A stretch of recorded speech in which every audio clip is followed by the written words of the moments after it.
요한계시록 20장입니다. 20장 1절부터 마지막 절까지입니다.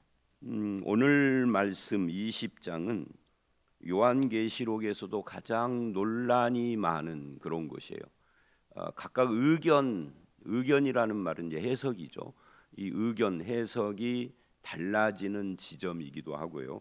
요한계시록을 왜 암호처럼 생각을 하고 두려워하고 무서워하고 읽으면 안 된다고 하느냐 하는 그 출발점이 이 4장 1절의 이 일 후회를 휴거 후회로 보느냐 아니면 장면을 말하는 것이냐 하는 이 견해 때문에 갈라지고 이 20장의 천년 왕국을 어떻게 해석하느냐 이걸로 갈라지는 거예요. 요한계시록에서 이 두 군데를 빼놓고 나머지는 그렇게 어려운 것이 없습니다. 사실은 이 20장도 어떤 견해가 옳은지를 내가 줄을 확실하게 잡으면 어려울 것이 없어요. 근데 이제 이걸 복잡하게 생각하는 신학, 그걸 이제 우리는 세대주의 신학이라고 하는데, 그렇게 보면은 되게 어렵고 무섭고 또 암호투성이고, 여기서 음모론, 일루미나티인가요? 그런 이야기 했었고, 그런 일들이 일어나게 됩니다. 베리집 같은 거 666을 강조하고. 근데 우리가 아는 것처럼 요한계시록은 그런 것이 아니라 복음이에요. 이제 요한계시록 거의 다 봤잖아요. 이제는 20, 21, 22밖에 안 남았는데 21, 2장은 어려울 것이 없는 새 예루살렘 이야기니까 거기도 복음 이야기고요. 오늘 이 본문도 복음 이야기입니다. 복음을 어떤 시각으로 볼 것인가?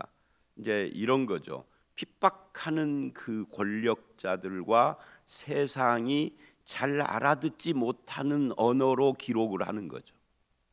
그러니까 이런 거예요. 우리나라는 민주주의 국가라 상관이 없지만 북한처럼 엄청난 독재를 하는 곳에서는 김정은이를 욕하고 싶은데 김정은 이렇게 말할 수 없잖아요. 그러니까 주민들이 자기들끼리 은어를 써서 말하는 것처럼 그렇게 표현한 것일 뿐입니다. 요한계시록이.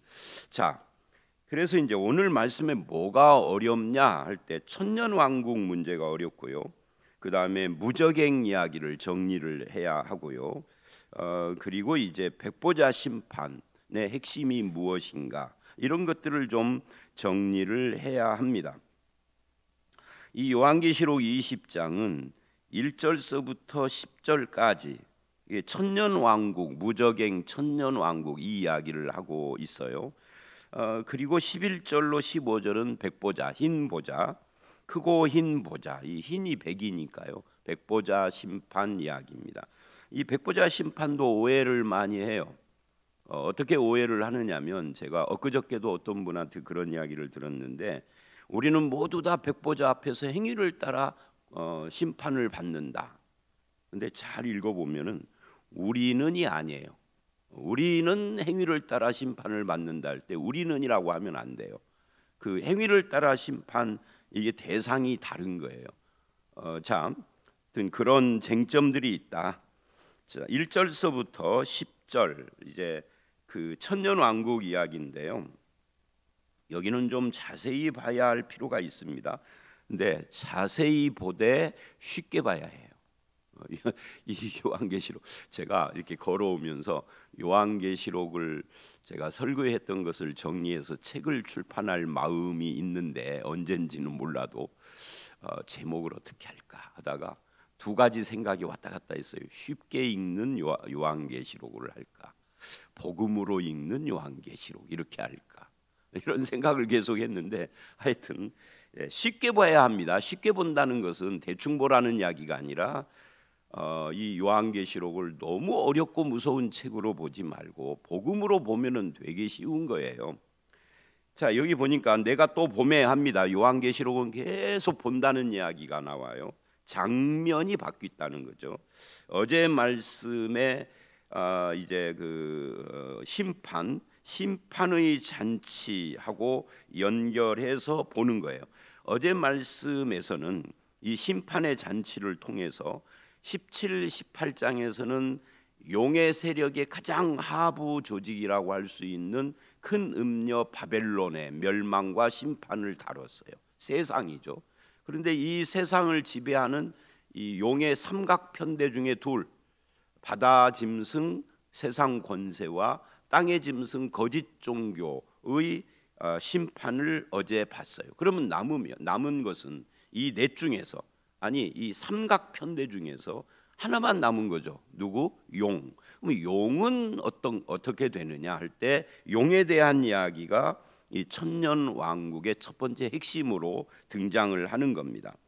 무저갱의 열쇠와 천사가 큰 쇠사슬을 그의 손에 가지고 하늘로부터 내려와서 용을 잡으니, 용이 누구냐 하는 것은 12장에서 우리가 이미 봤어요. 12장 9절에 2절하고 똑같은 이야기가 나오죠. 곧 예배미오 마귀오 사탄이라. 그러니까 용이 사탄이다 하는 것은 뭐 빼박이죠. 그런데 여기서 우리가 주목해야 할 것이 있어요. 무저갱의 열쇠를 가진 천사가 와서 큰 쇠사슬을 가지고 와서 용을 잡아, 사탄이라 잡아 천년 동안 결박. 쇠사슬 잡아 결박. 이걸 좀 주목을 해야 할 필요가 있어요. 3절에는 무저갱에 던져 넣어 잠그고 던져 넣어 잠갔다 하는 것도 함께 봐야 할 필요가 있는데, 이게 무슨 말이냐면, 여러분, 천사를 쇠사슬로 묶을 수 있을까요? 천사를 어디에다가 집어넣고 열쇠로, 뭐 요즘은 뭐 무슨 전자 열쇠가 있지만 하여튼 열쇠로 잠그면 천사는 못 나오나요?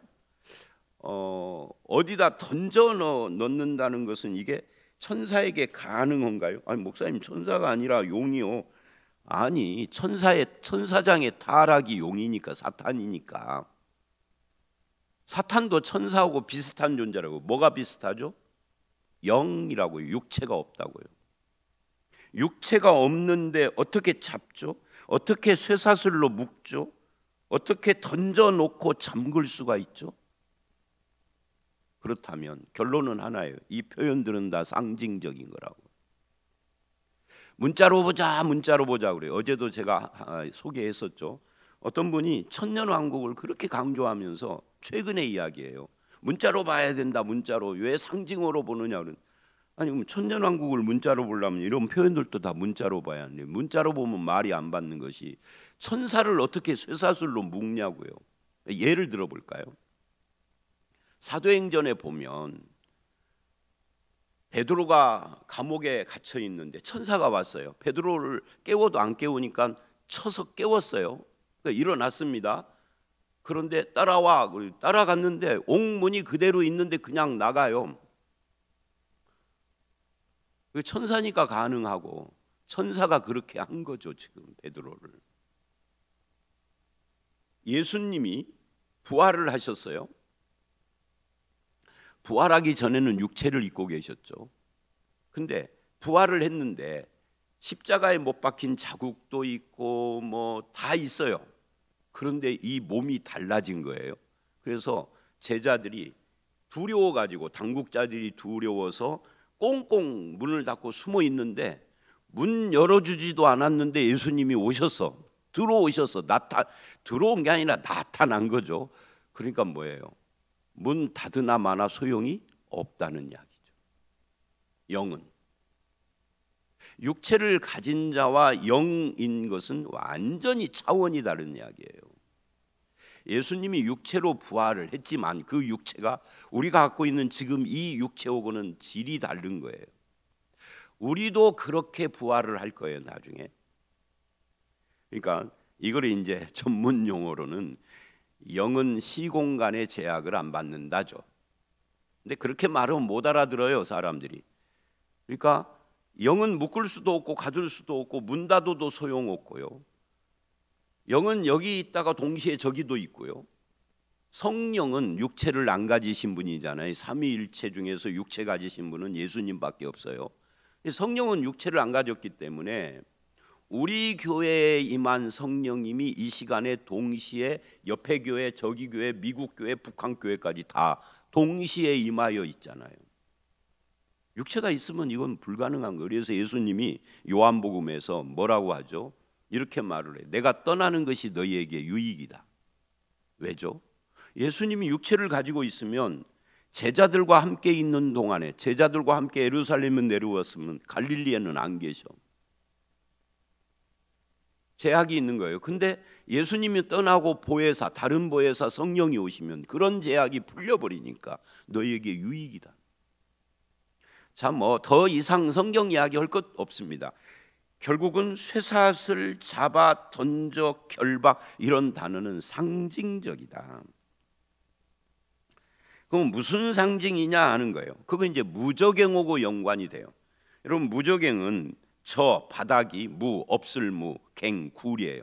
바닥이 없는 굴에다가 잡아서 쇠사슬로 묶어가지고 잡아서 거기다 던져놓고 문을 잠궜다 이 이야기인데, 그것이 상징이라는 거예요.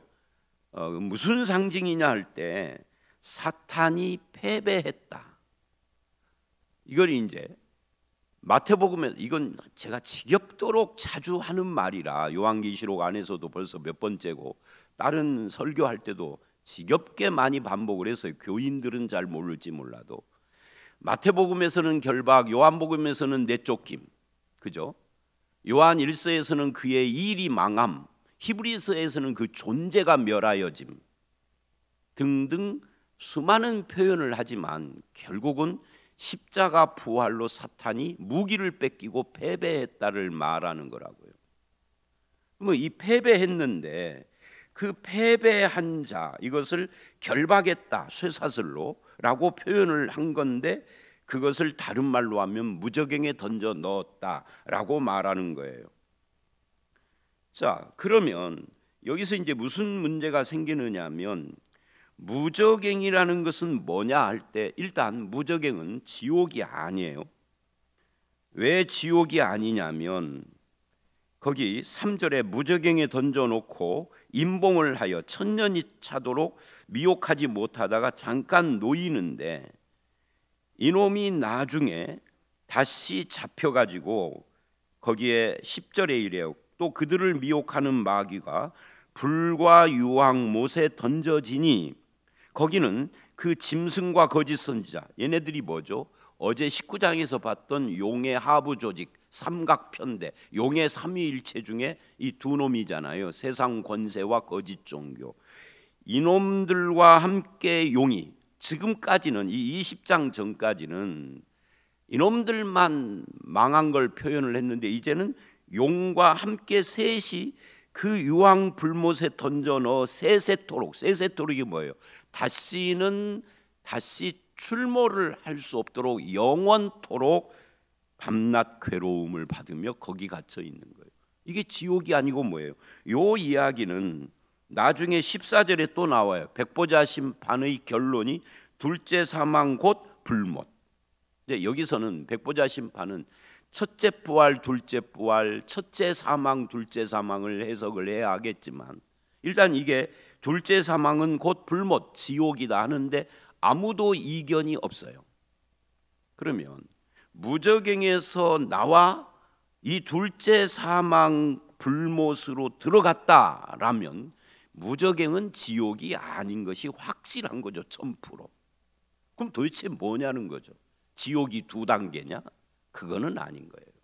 그래서 이 1절로 3절의 무저갱 이야기는 쇠사슬로 잡아 결박하여 던져놓고 임봉했다는 이 상징적 언어와 함께 이해를 할 수밖에 없는 그런 단어인데, 그러면 쇠사슬로 잡아 결박하여 던져 넣었다를 아까 말한 것처럼 용의 패배라고 하면은, 무저갱에 던져 넣었다는 이 예수 그리스도 앞에서 용이 패배한 상태, 즉 결박된 상태, 쫓겨난 상태를 말한다. 이거는 12장에서 이미 나왔던 이야기예요.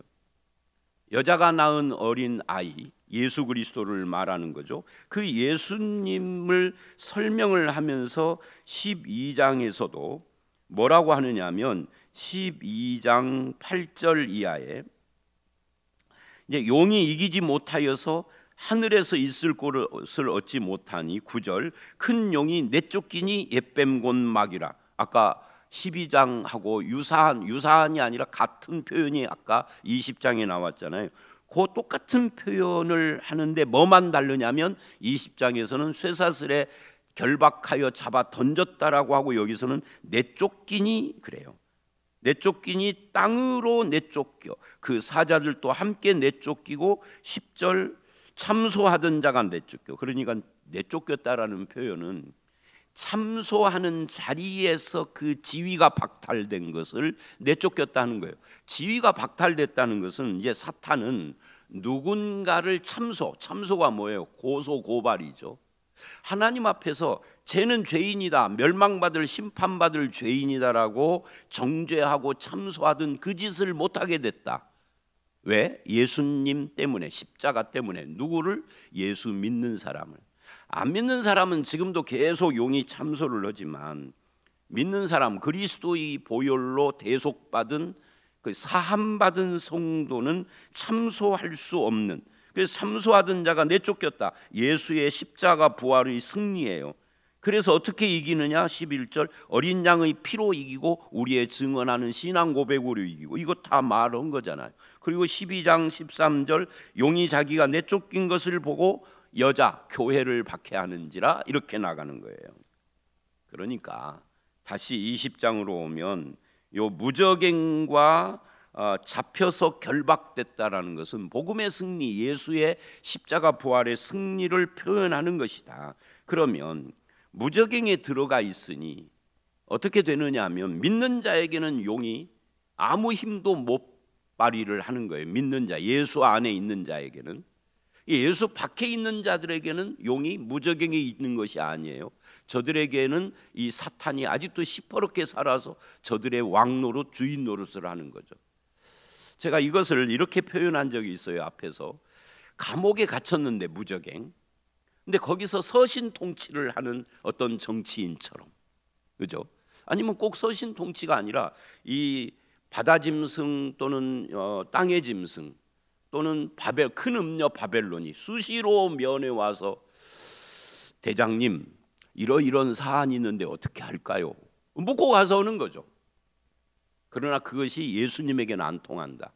예수님 안에 있는 자에게도 안 통한다. 왜? 이미 예수 안에서 우리는 죄와 사망 권세를 벗었기 때문에. 용이 우리를 다스리는 것은 딱 두 가지로 하는 거예요.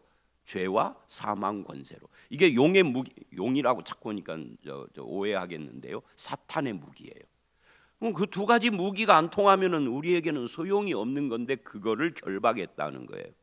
자, 그래서 이제 여기서 머물 수 없으니까 진도를 나가기 위하여서 이 용 사탄이 그렇게 결박되고 패배한 것을 마태복음 12장 28, 9절에서는 결박이라고 하고 베드로 후서 2장 4절과 유다서 6절을 보면, 여러분 유다는 요한계시록 바로 앞에 있는 것이 유다니까 거기를 보면 베드로 후서 2장하고 똑같은 말이 나와요. 이렇게 말을 해요.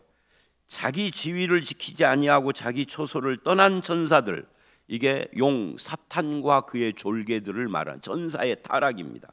이들이 귀신이에요. 죽은 조상의 영혼이 아닙니다. 귀신은 그들을 큰 날의 심판까지 until 무엇까지, 출발은 어디냐는 질문이 생기죠. 근데 그 결말은 큰 날의 심판이에요. 이게 뭐죠? 재림입니다. 재림 때까지. 언제부터는 말하지 않아요. 근데 언제부터는 짐작이 되죠. 사탄을 패배시킨 사건은 역사 속에 딱 한 번밖에 없어요. 십자가 부활. 그때부터 큰 날의 심판, 재림에서 백보자 심판을 할 때까지 뭐라 그러냐면 이래요. 영원한 결박으로 흑암에 가두셨으며. 이게 유다서 6절, 베드로후서 2장 4절 5절도 똑같은 이야기를 해요.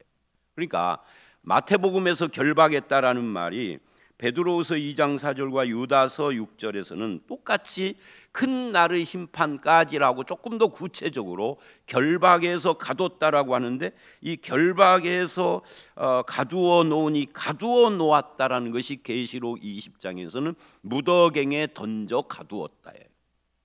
이것이 계시록 12장에서는 내쫓겼다고, 요한복음도 계시록하고 똑같은 저자인 요한이니까 요한복음 12장 24절 이하에도 거기에도 예수 그리스도가 승리하심으로써 사탄이 내쫓겼다라는 표현을 해요. 같은 요한이기 때문에 표현이 같은 겁니다. 자, 이런 이야기들이 엊그저께도 제가 설명을 한 것처럼 히브리서 2장에도 나오고 요한 1서에도 나오고 이제 그럽니다. 이 사탄의 패배를 이야기를 합니다. 재림의 큰 심판의 날까지 지금 기다리고 있는. 그러면 지금 현재는 믿는 우리에게는 이 마귀는 패배한 자요, 결박된 자요, 가둬진 자요, 묶인 자요, 학자들의 표현에 의하면은 이빨 빠진 호랑이라고요. 또는 어떤 학자는 등뼈가 꺾인 뱀이라고 그래요.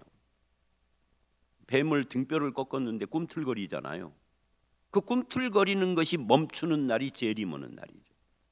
자, 표현을 어떻게 하든 바로 그런 이야기를 지금 하고 있는 것이다.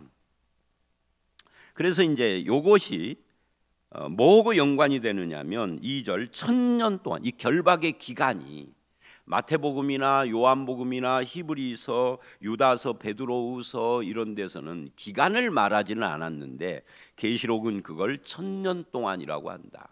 그러면 1000년이 언제냐? 예수님 재림하기 전에 천년왕국이 먼저 온다를 후 천년설이에요. 왜 전에 오는데 후 천년이냐면 천년왕국이 온 후에 재림한다 해서 후 천년설이에요. 요거는 역사 속에서 거의 폐기된 거나 마찬가지입니다. 종교개혁 시대에 활발했어요.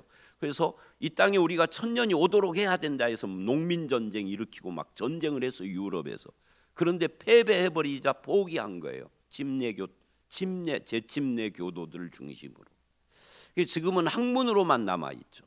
남아있는 천년왕국설은 세 가지인데 크게 보면 두 가지입니다. 무천년설과 전천년설. 근데 전천년설이 이제 19세기에 갑자기 영국 사람 존 넬슨 다비라는 사람이 등장을 해서 이 전천년설을 다시 둘로 쪼갰어요. 그걸 세대주의라고 그래요. 이 세상은, 성경이 말하는 이 세상은 7세대로 나누어져 있다. 그래서 이 세대주의는 각 세대마다 구원의 방법이 다르고 성경을 문자로 봐야 한다라고 하고, 그리고 구약의 선지자들이 약속한 거 아직 안 이루어졌다고 그러고, 그 외에도 중요한 특징이 이스라엘 유대인 중심으로 성경을 해석하는 거예요. 그래서 이루의 4장 1절 그 후에 휴거 후에 이 세상은 유대인들이 핍박받아야 되니까 우리하고 상관없어, 이방인 교회는 휴거한다라고 하는 이 세대주의 구조를 만든 거예요. 제가 전에도 말씀했죠. 4장에서 이것을 말하는 하나의 본문은 없다. 여기저기서 짜집게 해야만 그런 구조가 나와요. 근데 성경은 그렇게 보면 안 돼요. 인간이 만들어낸 거죠. 그렇게 아주 신비하고 암호투성이 성경이 되는 이유가 그겁니다. 그래서 우리는이 아니라 저는 역사적 전천년설, 무천년설 두 가지는 서로 인정을 해야 하지만, 이단이라고 말할 수 없고 서로 인정을 해야 하지만, 왜냐하면 각각 장점과 단점이 있어요. 세대주의만큼은 불건전 신학으로 분류를 하는 겁니다. 모든 종말론 이단은 여기서 나와요. 자, 저는 이제 무천년설입니다.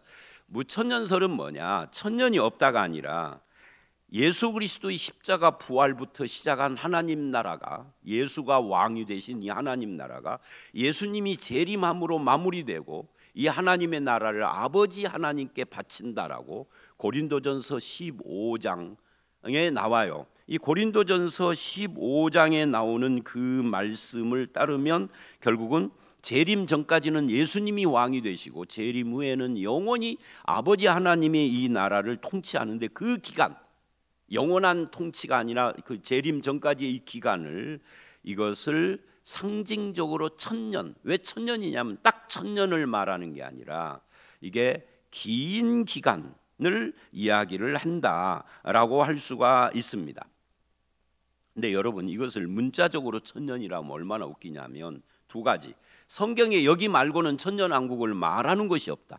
뭐 있다라고 강변하는데 천년이라는 딱 그 표현이 나오는 것은 없어요. 그냥 자기들이 짐작으로 하는 것이지 없어요. 그 다음에 두 번째, 얼마나 웃기냐면 창세기 5장을 보면 거의 1000년을 가까이 산 사람들이 나와요. 다 죽었어. 결론이 죽는 것으로 나오는 1000년, 무슨 의미가 있어요? 우리는 영원을 바라보는데. 그래서 이 1000년이 우리 인간이 생각할 때는 100년도 못 사니까 와 1000년 그러지만, 영원의 관점에서 보면은 밤의 한 경점과 같다. 하루가 1000년 같고 1000년이 하루 같은 하나님은 1000년이 별것도 아니에요.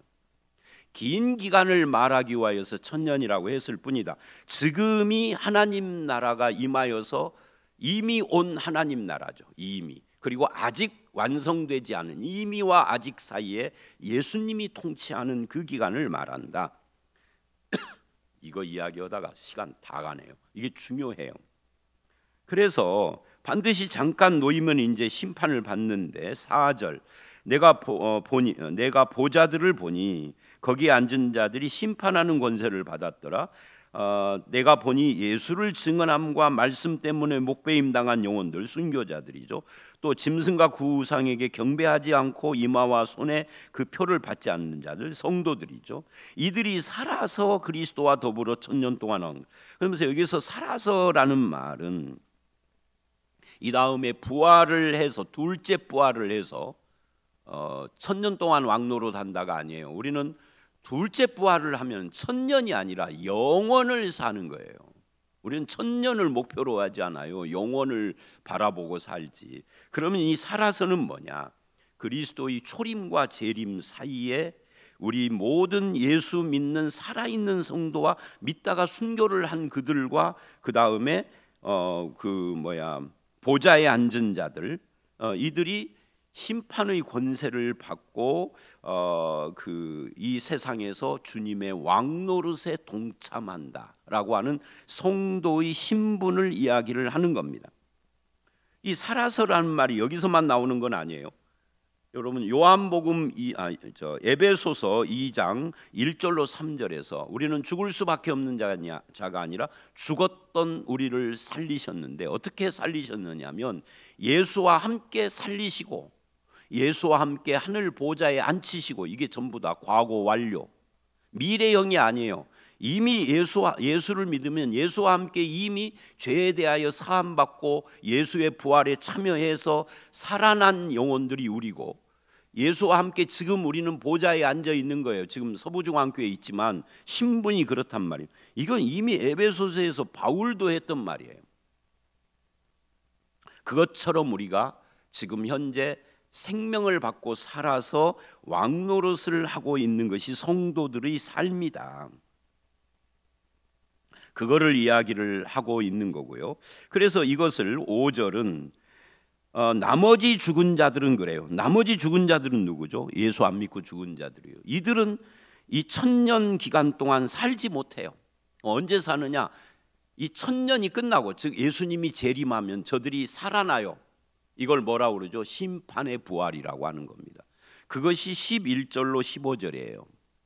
그때 살아난 자들이 두 종류죠. 생명의 부활을 한 사람과 심판의 부활을 한 사람을 백보자 심판에서 양쪽으로 쫙 갈라놓고 심판한다, 그 말이에요. 자, 다시 5절. 이것이 첫째 부활이라. 여러분, 부활이 두 번 있는 거 아세요? 이거 정리가 안 되면 신약 성경 이해 못한 거예요. 신약 성경 이게 굉장히 중요해요. 두 개의 부활이 있어요. 두 개의 부활 중에 제일 쉬운 건 둘째 부활입니다. 둘째 부활은 언제 오는 거죠? 예수님 재림할 때. 예수님 재림할 때 우리가 몸의 부활을 하는 거, 이거 기독교의 최후의 소망. 그럼 첫째 부활은 언제죠? 예수님 십자가에서 부활하시고 우리가 예수를 믿을 때 이 부활하신 예수님과 연합하여, 로마서 6장 3절로 11절, 에베소서 2장, 그 외에도 성경을 읽어보면 우리가 예수를 믿는 이 믿음은 연합인데, 주님과 연합하여 하나님에 대하여 산 자가 됐다. 이게 우리의 신앙 고백이고, 그것을 고백하는 자를 세례를 주는 거예요. 세례가 그걸 의미하는 거예요. 그게 첫째 부활입니다. 이게 첫째 부활이라는 말은 우리가 예수 믿고 중생한 자가 되는 거예요. 이 첫째 부활, 이는 첫째 부활이라, 이게 뭐냐면 4절에 살아서 그리스도와 더불어 천년 동안 왕노릇 하는데 이것이 첫째 부활이에요. 왜냐하면 가운데 가로를 하고 나머지 죽은 자들은 살지 못한다. 천년이 차기까지니까. 저와 여러분 첫째 부활에 참여하고 있는 자입니다. 6절, 이 첫째 부활에 참여한 자들, 즉 예수 믿는 자들은 복 있고 거룩하다. 왜? 둘째 사망, 죽음도 두 가지인 줄 아세요? 이 죽음도 둘인데 이 둘째 사망, 이것은 이 6절에서 어디로 가느냐면 14절로 가요. 이것이 둘째 사망 곧 불못이라. 지옥에 들어가는 것이 두 번째 사망입니다. 그럼 첫 번째 사망은 뭐예요? 사실은 제가 계시록을 썼으면 셋째 사망, 둘째 사망, 첫째 사망 이랬을지도 몰라요. 왜냐하면 우리의 첫째 사망은 뭐냐면 죄로 말미암아 죽은 자가 되는 거예요. 에베소서 2장 1절. 그죠? 죽었던 자를 살리셨다 그러잖아요. 우리는 영적으로 이미 죽은 자예요. 죽을 수밖에 없는 자가 아니에요. 그리고 이 사람들은 언젠가 육체가 죽어요. 그리고 육체가 죽은 자들은 예수님 재림할 때 부활을 해서 둘째 사망으로 들어가요. 지옥으로. 근데 여기서는 앞에 두 단계를 그냥 하나로 퉁친 거예요. 그러니까 첫째 사망은 우리가 육체가 죽는 것을 첫째 사망이라고 한다면 둘째 사망은 지옥에 들어가는 겁니다. 그런데 다시 6절을 가보면 이 첫째 부활에 참여한 자들은 둘째 사망이 다스릴 수가 없다. 둘째 사망, 즉 지옥에 안 간다 이 말이에요. 왜? 우리는 하나님과 그리스도의 제사장이 되어 천년 동안 더불어 왕노릇 할 거니까 우리하고 둘째 사망, 지옥은 관계가 없다예요. 7절로 10절, 천년이 참에, 여러분 좀 이해해 주십시오. 곡과 마곡은 이 땅의 백성들, 세상 사람들을 말하는 거예요. 이게 아마겟돈 전쟁 16장 16절에서 나왔었죠. 이 전쟁은 안 일어난다고요. 이 곡과 마곡은 에스겔 38장하고 연결이 된 겁니다. 그런데 그들이 이제 사람들을 미혹하고 싸움을 붙이려고 바다의 모래처럼 모였어요. 그래서 9절, 성도들의 진과 사랑하는 성을 두루매, 말하자면 기독교와 성도들을 핍박을 하고 전쟁을 하려고 하는데 전쟁이 일어난다 안 일어난다? 16장에서도 안 일어났어요. 동시에 예수님 재림은, 여기서는 불이 하늘에서 내려와서 태워버리고, 전쟁은 안 일어나. 전쟁하고 싶은 것은 저들이고 하나님은 전쟁 안 한다. 심판하신다. 그들을 미혹하는 마귀가 불과 유황못에 던져지니, 마귀가, 사탄이 지옥으로 들어갔으니 게임 끝나버린 거죠. 거기에는 거짓 짐승과 선지자도 있어. 짐승과 거짓 선지자도 있어. 용의 삼각편대가 완성이 돼서 지옥에 들어간 거죠. 자, 요거를 11절로 15절에 이제 끝나야 할 시간이 돼서 참 바쁜데요. 이렇게만 말할게요. 흰 보좌 앞에 책이 있고 책들이 있는데, 책은 뭐예요? 생명책. 책들은 행위를 기록한 책. 그래서 심판을 어떻게 해요? 행위를 기록한 책에 기록된 행위대로 심판하고. 그래서 예수 믿는 사람은요, 생명책에 기록된 자들이다. 그래서 우리는 행위를 따라 심판받지 않습니다. 우리의 행위는 십자가에서 다 처리됐어요. 그리고 이제는 행위를 따라 심판받는 자들은 그들의 행위, 즉 죄를 사함받지 못한 자들, 그들만 행위를 따라서 심판을 받는다. 이 잘 보시면은요, 행위대로 심판을 받고, 13절 끝에 행위대로 구원받는다가 아니에요. 행위대로는 무조건 결론이 심판인 거예요. 이 심판이 뭐냐? 불못에 던져지는 것인데, 이게 둘째 사망이라. 요건 좀 할 말이 많지만 시간 때문에 이렇게만, 무저갱 천년왕국 이거 설명이 길어서 그게 더 중요하고요. 11절로 15절은 성경 공부 때도 제가 한 것이라 이 정도만 하겠습니다. 자, 오늘 말씀 결론이 이거예요. 우리는 예수 그리스도와 함께 천년 동안 왕노릇하는 신분을 가진 자들이다. 우리에게 사탄은 무저갱에 던져 잡혀 결박된 자들이다. 우리를 참소할 수 없는 자리로 간 자들이다. 그래서 우리는 사탄을 너무 지나치게 미화시키고 그에게 권능을 부과해서 자꾸만 무서워하고 할 것이 아니라, 쟤는 예수님께 패배한 자야. 그리고 나는 예수 안에 있어. 이걸로 결론을 삼아야 돼요. 이게 복음이죠. 계시록은 복음으로 보면은 쉽고 은혜스럽고 소망스러운 책이다. 예수 그리스도라고 하는 복음 안에서 그 승리를 왕노릇하며 함께 누리는 저와 여러분들이 다 되시기를 주의 이름으로 축원합니다. 함께 기도하겠습니다.